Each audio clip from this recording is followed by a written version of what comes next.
Thanks for joining me today on the channel. We have another reading vlog today, another spend a few days with me, but we have a very specific goal this time. I am currently in the middle of reading 5 books, which is not uncommon for me, but I really gotta stop. I really gotta stop.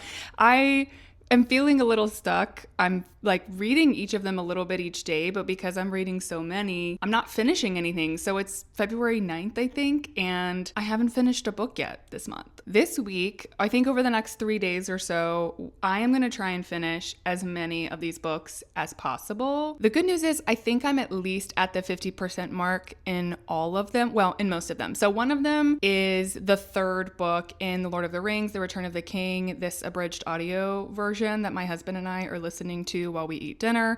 That one obviously we'll just move at our own pace. I'm not worried about that one. Then I have a poetry collection, Ode by Joshua Bennett. I'm really close to the end on that one. I can finish that one today or tomorrow easy. Then I have, I have to think down the whole list. Vigil by George Saunders. I'm listening to this one on audio. It's a short book anyway, but it's taking me forever to finish. I think I have like under 2 hours left on that. I have 4 or 5 chapters left in Shelf Life by Nadia Wassef and 2 or 3 chapters left in When Trees Testify by Beronda Montgomery. So the goal over the next couple of days is going to be to knock out as many of these as possible. I just want a clean slate. I think I'm feeling the littlest bit of a reading slump, and I want to wrap up these books, start over. I blame the reading slump on Bridgerton, on the new season of Bridgerton. I binged the first 4 episodes, and the fact that I know how the story ends, but we haven't gotten to see their story end yet. My brain has just been hyper focusing on them, and it's like all I want to do is watch Benedict and Sophie. But meanwhile, I'm reading a bunch of like slow-paced nonfiction. I don't know. I probably did this to myself, to be honest. But that also means that I have the power to remedy it. What's today's plan? Grocery store. I think I'm gonna run to the library. I need to return the puzzle that I picked up a few weeks ago, and maybe just sit and read in the library. Maybe that will help me avoid distractions. Although if I want to avoid distractions, I need to like throw my phone off of a cliff, because I've also been very doom scrolly for the last week or so. I got to get my brain focused, and I think getting out of the house, going to somewhere where there's really not much else to do besides just sit and read like the library is gonna be the trick. So let's see if we can finish at least 1 book today. I forgot that my car is still iced in. We haven't dug it out yet. So I'm gonna see what I can do.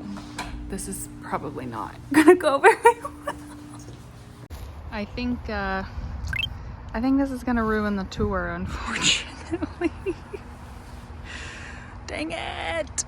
Okay, well, I poured some boiling water on it and then kind of hacked at it with a shovel for a little bit. There's no way.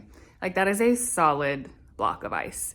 So, change of plans, not leaving the house today. That's fine. Don't know how I'm gonna get groceries. I don't know. We'll figure it out.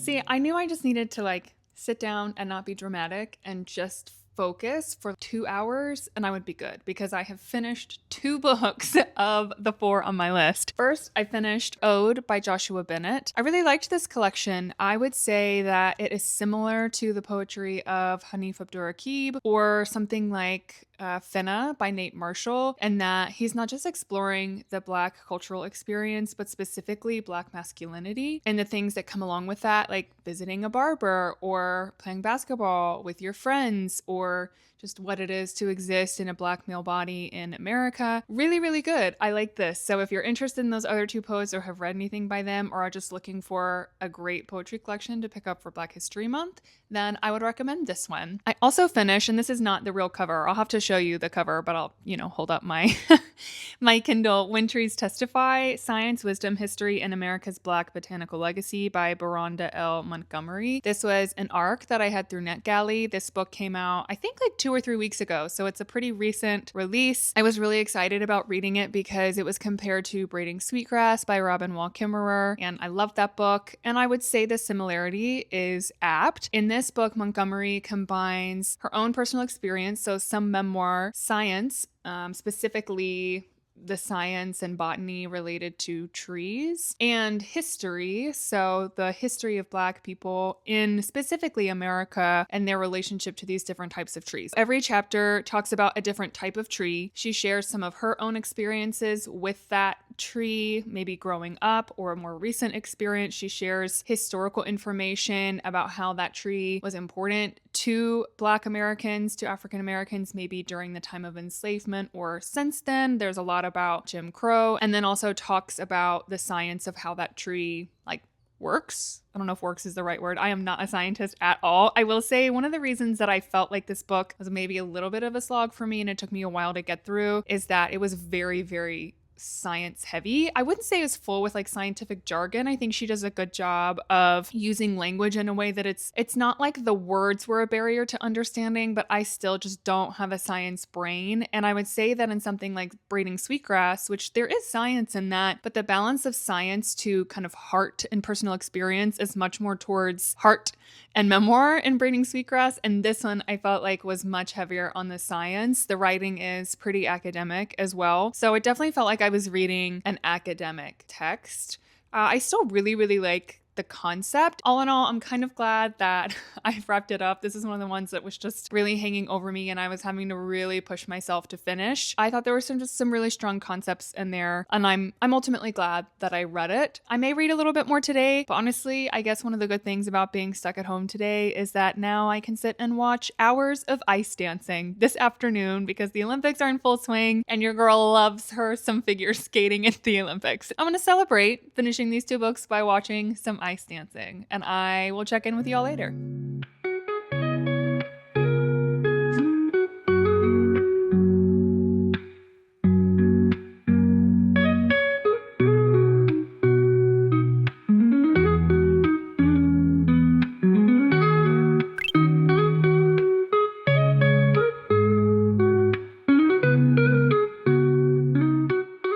I can hardly believe I'm saying this. It's the same day, and I have finished a 3rd book. I have finished Shelf Life: Chronicles of a Cairo Bookseller by Nadia Wassef. That's kind of crazy. Now, let me make sure that it is very clear. I did not read 3 books in a day. I finished 3 books in a day. I actually really enjoyed this one, probably the most out of the 3 that I finished today. This is exactly as it says, the memoir of Nadia, who, along with her sister and a good friend of theirs, founded the first modern bookstore in Egypt in 2002. So this is a memoir of her founding, running, her challenges with the bookstore, all those sorts of things. And I love bookstore memoirs and books about books. I know a lot of readers do, but I was also really hoping that this book was going to give me a lot of cultural history, literary history, info about the contemporary culture in Egypt. And it totally delivered on that front. I felt like I learned so much about the cultural landscape of Egypt over the last 20 to 30 years or so. And that was probably my favorite part of the book. So I would highly recommend this. This was a lot of fun and a really, really good book. I'm up to 3 out of the 4, which is awesome. All I need to do is finish my audiobook. I'll do that tomorrow. I think I have less than 2 hours to go on that. I'm finding the temptation to start a new book tonight. Maybe I should switch to TV or something. This is a lot of reading for a day. And also if my goal is to finish a bunch of books, I don't know. I might. I'll get back to you on that.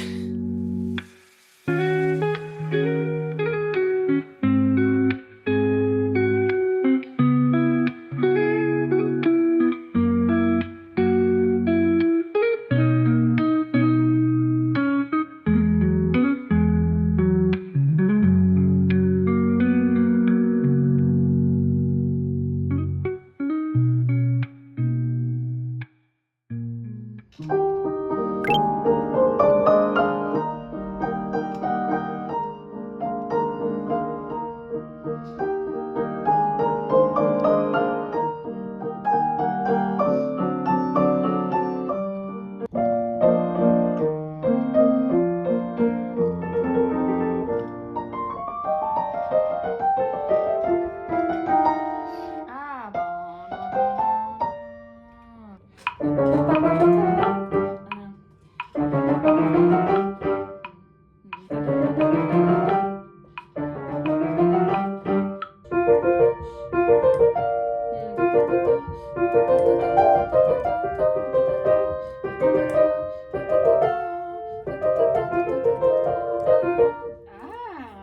hard.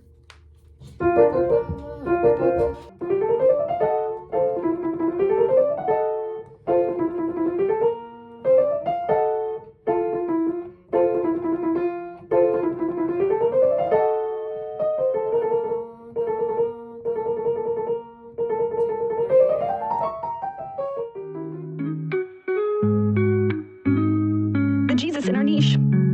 Once there'd been no me, and then they'd come along and made me, and now I was gone and they were too. It hurt. Really hurt. Maybe it's time, Grandma said, indicating my grave with her cane.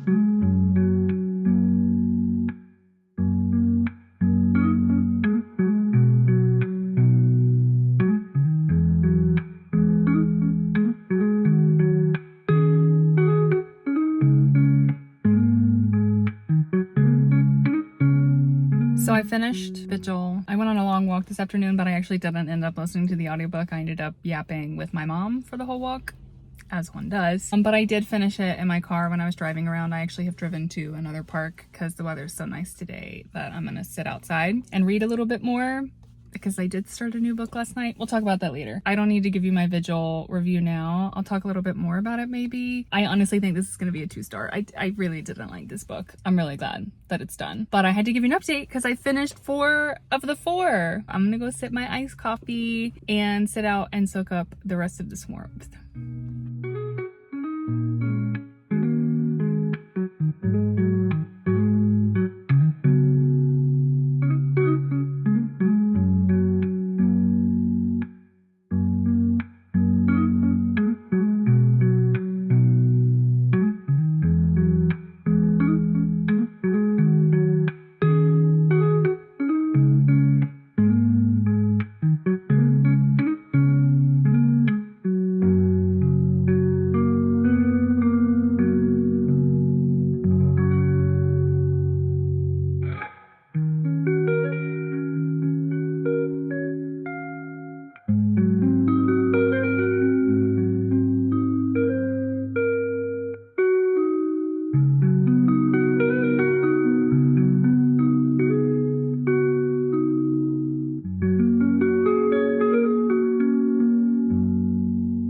Well, here we are again. It's not again for you, but it's again for me because I just filmed 15 minutes of yapping and then checked and my camera was reversed. So it was just pointing at my curtains. Love that.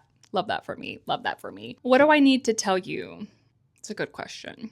I already said all of this. I said it and then put it out of my brain, and now I have to bring it back. I guess the important thing is that I finished Vigil. So that was the 4th book on the list. 4 for 4. This was my audiobook. It's by George Saunders. I did not like this book. I started out and I was like, ooh, I'm vibing. And then around the middle, I was like, I'm bored. And by the end, I was like, please get me out of here. This book is not good. I don't know what he's talking about. My main problem was that I didn't really know what he was trying to say. There wasn't a plot, which is fine. It's literary fiction. But if there's no plot, then I need character development, which there was none, or some sort of strong message, which there also was none. I mean, I felt like there kind of was a message, but he was confused about it and it never really settled. And the one thing he did keep saying like over and over and over again didn't make any sense. So I'm really not sure what I read. It kind of read like George Saunders' personal climate change revenge fantasy.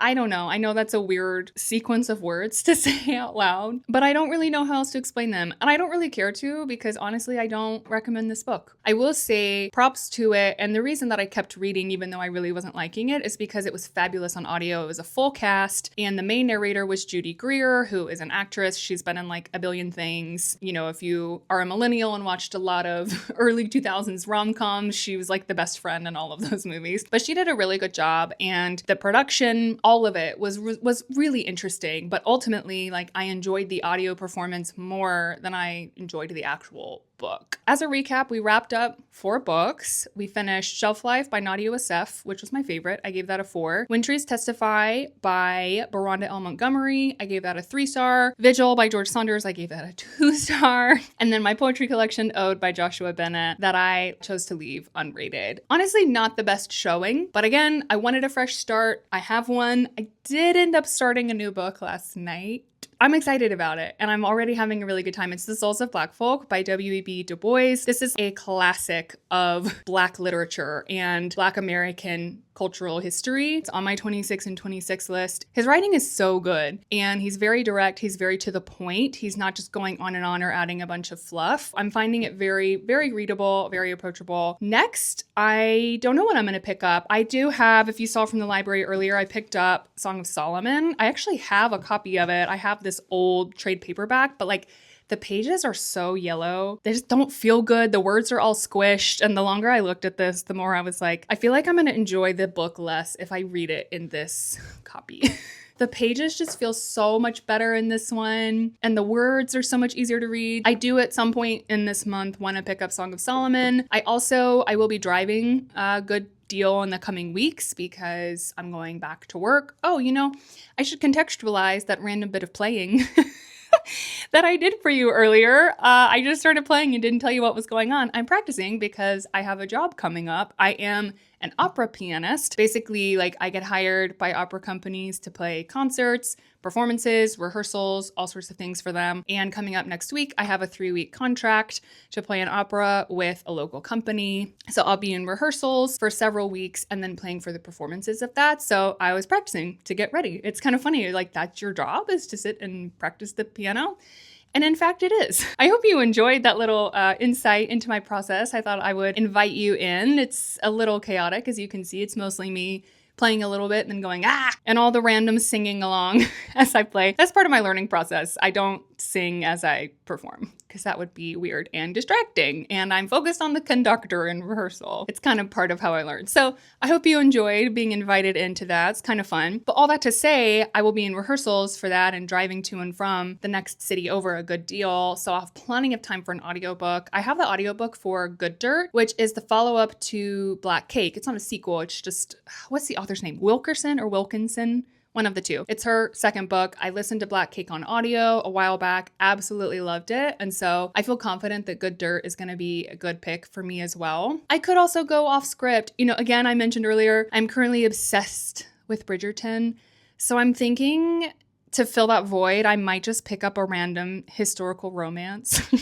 I went and downloaded a bunch of Georgette Heyer books the other day. I've never read anything by her, but she's apparently like the grandmother of the historical romance genre. So I thought it could be kind of fun. So I don't know, we may throw one of those in there too. Just go completely off script, off TBR, and have some fun. Who knows where the next few weeks of reading will take us. But I think that's gonna do it. We wrapped this up really quick. I didn't read 4 books in 2 days. I finished 4 books in 2 days. Thank y'all so much for coming along on the ride with me. Thank you so much. If you're returning to watch my videos or if this is your first time here, I'm newer to vlogging and to YouTube and I'm just having the best time. So I genuinely super, super appreciate every watch and like and comment and subscribe. It really makes my day. So thank y'all for being here and hanging out with me, giving a girl a place to yap about books. Because if there's one thing she's gonna do, it's yap about books.